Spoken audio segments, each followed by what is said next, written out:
So, ayun na nga, magluluto-luto na naman tayo ngayon ng simpleng adobo lang. So, itong adobo guys is, ano ko lang, ganito lang ako maglutong adobo. So, anuhin ko lang siya dyan, papamantikain lang.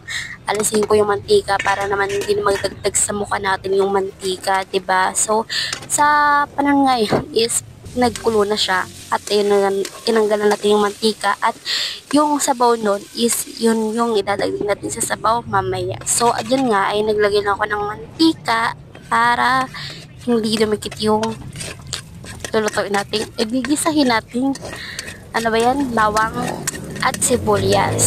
Sibuyas. Sa Bicol yun eh. Sibuyas pala. Para maintindihan nyo. Ha? Kung mapapansin nyo nga guys, is konti lang yung bawang at sibuyas ko dyan. Kasi konti lang naman ang karne yung lulutuin namin. So, lulutuin ko pala. Kasi ako lang mag-isa.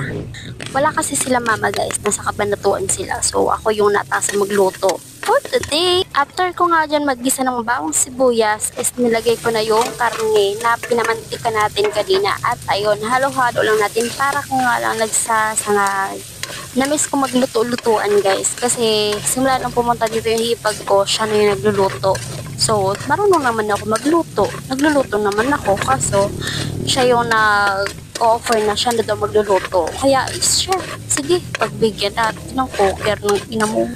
Dahil nga sinabihan ako ni Papa maghanap na daw ko ng papangasawa. Ala, sige, nag-aaral na maglutong iibab na to. Siyempre, hindi naman ako kagandahan para maghanap. E di maghihintay na lang ako.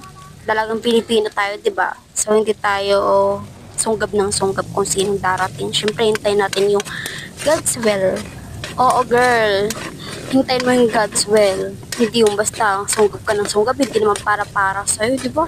At saka mamili tayo na hindi tayo bubugbugin, hindi tayo iuwi sa magulang natin na pasapasa yung mukha, di ba?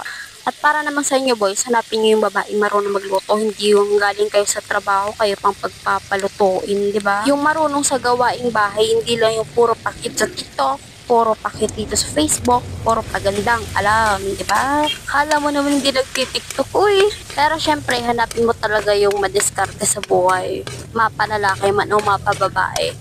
Sa mga lalaki is kayo yung provider ng pamilya. At sa mga babae naman, pwede naman kayo maghanap buhay ng sarili nyong pera para hindi walang sumbatan in the future, di ba?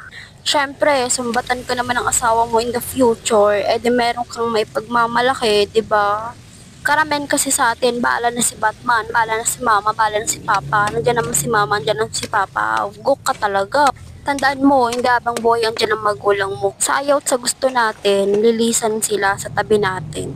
Kaya matuto tayong tumayo sa sarili natin pa, hindi puro asa sa magulang, di ba?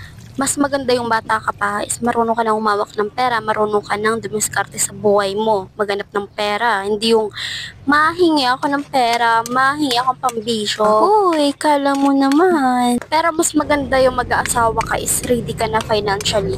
Para if magka-problem naman, eh di meron kang dudukotin, di ba? So ayun na nga, naluto na yung adobo natin sa kadadaldal ko. Simple recipe ng adobo lang yan. So mga devs, maraming salamat!